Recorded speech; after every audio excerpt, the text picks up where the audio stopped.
15 अगस्त 1947 को हमारे देश को आजादी मिली। आजादी के बाद अमेरिकी डॉलर और इंडियन रुपीस दोनों की वैल्यू बराबर हुआ करती थी, लेकिन कुछ सालों के बाद रुपए की वैल्यू गिरना शुरू हो गई और आज 2025 आते आते एक डॉलर की वैल्यू 86 रुपए से ज्यादा की हो गई है। आखिर कौन डिसाइड करता है कि किस देश की करेंसी कब घटेगी या फिर बढ़ेगी, और रुपए के गिरने से किसे होता है नुकसान और कौन लोग रुपए के गिरने से फायदे में बनते हैं, ये सब कुछ बताएंगे आपको इस वीडियो में। आगे बढ़ें उससे पहले आपसे गुजारिश है कि हमारे चैनल को सब्सक्राइब करना ना भूलें। 23 जनवरी 2025 को आरबीआई के पूर्व गवर्नर रघुराम राजन का बयान सामने आया, जिसमें उन्होंने कहा कि भारतीय रिजर्व बैंक के रुपए में गिरावट को रोकने की तमाम कोशिशें नाकाम साबित हो सकती हैं। यानी आने वाले दिनों में रुपया और गिरने वाला है, ये काफी हद तक मुमकिन है। आज एक डॉलर की कीमत 86 रुपए के बराबर है और बढ़ते बढ़ते वो आने वाले सालों में 100 रुपए भी हो जाएगी। साल 1947 में कभी रुपया और डॉलर बराबर थे। डॉलर स्ट्रॉन्ग होता चला गया, रुपए की वैल्यू में गिरावट आने लगी। साल 1966 के इकोनॉमिक क्राइसिस और डीमोनेटाइजेशन का भी यहाँ सीधा असर रुपए की वैल्यू पर हुआ, जब 1000, 5000 और 10,000 के नोटों को चलन से बाहर कर लिया गया, जिससे डॉलर और रुपए में फासला बढ़ने लगा और ये आज भी जारी है। अब सवाल आता है कि ये कौन डिसाइड करता है कि रुपये का दाम जो है वो गिरेगा या बढ़ेगा। तो इसके पीछे एक तरह का साइंस काम करता है। क्या डॉलर ही हमारे रुपए की कीमत तय करता है? हाँ, कुछ हद तक कहा जा सकता है, लेकिन जैसा कि हमने पहले कहा था कि इसके पीछे एक तरह की साइंस है। दरअसल भारतीय रुपए की कीमत तय करने के पीछे कई फैक्टर काम करते हैं, लेकिन साइंस में ना पढ़कर हम इसको एक एग्जाम्पल के तौर पर आपको समझाते हैं। आप मान लीजिए इंडिया कुछ सामान बाहर से इंपोर्ट करता है, तो इंडिया सामान खरीदने के लिए पहले रुपए को एक कॉमन करेंसी में कन्वर्ट करेगा। रुपीज में डायरेक्ट भी पे नहीं कर सकते और अभी कॉमन करेंसी है डॉलर, तो पहले रुपीज से डॉलर को खरीदना पड़ेगा, उसके बाद उन डॉलर से सामान खरीदेंगे और अगर हम एक्सपोर्ट से ज्यादा इंपोर्ट करेंगे तो डॉलर महंगा होता जाएगा, उसकी वैल्यू बढ़ती जाएगी और रुपीज उसकी बानिस्बत खत्म होने लगेगी। इसे फ्लोटिंग एक्सचेंज रेट कहते हैं, जो डिमांड एंड सप्लाई पर काम करता है और इंडिया इसी से अपनी करेंसी की वैल्यू को डिसाइड करता है, जिसमें कोई भी गवर्नमेंट और किसी भी फाइनेंस मिनिस्टर का किसी भी तरह का इंटरफेयर नहीं होता। हाँ, इनडायरेक्टली आरबीआई का थोड़ा बहुत इंटरफेयर होता है। आरबीआई इसे एक अपर लिमिट और लोअर लिमिट में मेंटेन करने की कोशिश करता रहता है, जिससे रुपीस को ये ज्यादा गिरने भी नहीं देता और ज्यादा बढ़ने भी नहीं देता।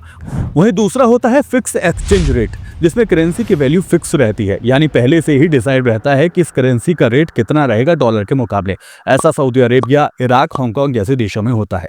अगर रुपए की गिरती वैल्यू को डीपली स्टडी करें तो इंडिया के इंपोर्ट और एक्सपोर्ट के बीच का बढ़ता गैप बताता है कि साल 2014 में हमारे इंपोर्ट एक्सपोर्ट का गैप 6 बिलियन डॉलर था, यानी हमारे इंपोर्ट एक्सपोर्ट से 4.8 लाख करोड़ से भी ज्यादा का था और 2023 के आते आते ये 73.1 बिलियन डॉलर तक पहुंच गया, यानी 5.8 लाख करोड़। मतलब हम एक्सपोर्ट कम कर रहे हैं और इंपोर्ट ज्यादा कर रहे हैं, इनके बीच का गैप बढ़ता ही जा रहा है। वहीं अगर ये इसका उल्टा होता, यानी हमारा एक्सपोर्ट ज्यादा होता और इंपोर्ट कम होता, तो तस्वीर पूरी तरह से उलट होती। जैसा कि हम जानते हैं कि हम दुनिया भर में मशहूर देशों की कैटेगरी में आते हैं। यहाँ पर आबादी भी ज्यादा है और यहाँ अपॉर्चुनिटीज भी ज्यादा हैं, और यही हमारी इंडियन करेंसी के लिए परेशानी की वजह भी बन जाता है। अगर हम अपने पड़ोसी देश चाइना से अपने आप को कंपेयर करें तो जहां इंडिया ट्रेड डेफिसिट यानी कम कर रहा है, तो वहीं चाइना सरप्लस में ट्रेड कर रहा है। इंडिया के मुकाबले चाइना काफी ज्यादा एक्सपोर्ट कर रहा है।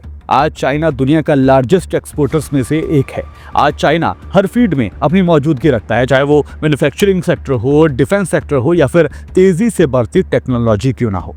आज चाइना यूएस को बराबर की टक्कर दे रहा है और बात यह नहीं है कि रुपया गिर रहा है। आज भारत को जरूरत से ज्यादा दूसरी कंट्री पर डिपेंड होना पड़ गया है, खासतौर पर चाइना पर। आज हम सारे हार्डवेयर के लिए चाइना पर ही डिपेंड करते हैं और सॉफ्टवेयर के लिए हम अमेरिका पर डिपेंड हो चुके हैं, और जरूरत से ज्यादा किसी भी देश पर डिपेंड हो जाना हमारे देश की इकोनॉमी के लिए बिल्कुल भी अच्छे संकेत नहीं है। आज मैन्युफैक्चरिंग सेक्टर इंडिया के लिए बेहद इंपॉर्टेंट हो गया है, क्योंकि देखा जाए तो आईटी सर्विस जैसी सर्विसेज इंडस्ट्री स्किल या सेमी स्किल लोगों के लिए जॉब दे पाती हैं, लेकिन टेक्सटाइल जैसी मैन्युफैक्चरिंग इंडस्ट्री सेमी स्किल्ड या फिर स्किल्ड और अनस्किल्ड लोगों को, तीनों टाइप के लोगों को ही जॉब देती है। और आज इंडिया में 50% पॉपुलेशन ही ऐसी है, इसीलिए मैन्युफैक्चरिंग सेक्टर में सबको जॉब मिलती है और इससे भारत की चाइना पर से डिपेंडेंसी भी कम हो जाती है।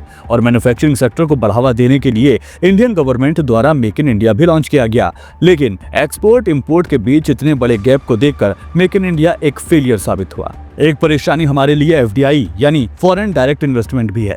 ये सभी को पता है कि अगर बाहर की कंपनीज इंडिया में आकर इन्वेस्ट करें तो इससे फॉरेन इन्वेस्टर की इंडियन कंपनियों में बड़ी तादाद में हिस्सेदारी बढ़ जाएगी, जिसका असर ये होगा कि फॉरेन इन्वेस्टर अपनी करेंसी को पहले तो रुपए में कन्वर्ट करेंगे, फिर जाकर इंडिया में इन्वेस्टमेंट करेंगे। इससे इंडिया रुपीस की डिमांड बढ़ेगी। लेकिन इस वक्त हालात इतने खराब हैं कि बाहर के इन्वेस्टर का इंडिया में इन्वेस्ट करना तो दूर की बात है, बल्कि अभी तक जिन लोगों ने इंडिया में इन्वेस्ट किया हुआ था वो भी अब अपना पैसा यहां से निकालकर अब चाइना में इन्वेस्ट कर रहे हैं। ऐसे में ये सवाल भी किया जा सकता है कि आखिर इंडिया से इन्वेस्टर दूर क्यों जा रहे हैं। इस पर हमारा एक डेडिकेटेड वीडियो भी है, जिसे आप ऊपर आई बटन में क्लिक कर देख सकते हैं कि किस तरह इन्वेस्टर जो है वो बाहर भाग रहे हैं और उसका असर इंडिया की इकोनॉमी पर क्या हो रहा है। अब अगर इस परेशानी के हल की बात करें तो इस वक्त इंडिया को अपने एक्सपोर्ट पर फोकस करने की जरूरत है। जितने जोर शोर के साथ मेक इन इंडिया को लॉन्च किया गया था, उतने ही जोर शोर के साथ विदेशों में भी मेक इन इंडिया को कामयाब बनाने की जरूरत है। लेकिन शायद ये इतना आसान नहीं है कि उस वक्त इंडिया का पॉलिटिकल सिनेरियो को देखा जाए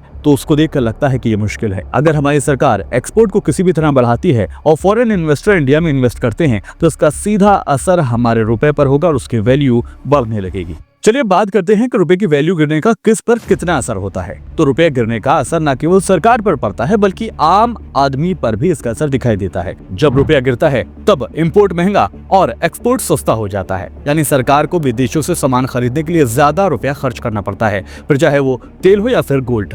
बात अगर कच्चे तेल की करें तो इंडिया अपने कुल तेल का 80% से ज्यादा इंपोर्ट करता है। रुपया कमजोर होने पर कच्चे तेल का आयात बिल बढ़ता है, इससे पेट्रोल और डीजल की कीमतें भी बढ़ जाती हैं। अगर कीमतें बढ़ती हैं तो इसका असर आम आदमी पर पड़ता है और वो महंगाई के तौर पर उसके सामने आता रहता है। अब सवाल ये भी आता है कि रुपए गिरने से क्या किसी को फायदा हो सकता है? तो हाँ, फायदा मिलता है।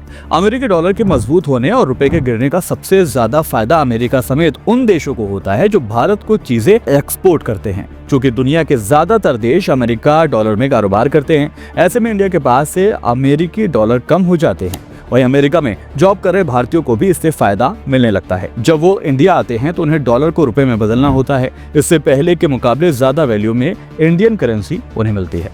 तो इस तरह से डॉलर का और रुपए का जो कंपेयर था वो हमने आपको दिखाया कि किस तरह से एक ज़माने में साथ साथ चला करते थे या फिर रुपए और डॉलर बराबर हुआ करते थे, लेकिन साल दर साल ये बढ़ते बढ़ते आज इतना फासला बढ़ गया है कि आज रुपए की कीमत बहुत कम रह गई है। फिलहाल मेरे साथ इस वीडियो में अभी के लिए इतना ही। आपको क्या लगता है क्यों हमारा रुपया लगातार गिर रहा है और क्या आने वाले दिनों में 100 रुपए तक डॉलर की कीमत हो जाएगी इंडिया में? आप अपनी राय हमें कॉमेंट के जरिए बता सकते हैं। फिलहाल दीजिए इजाजत, नमस्कार।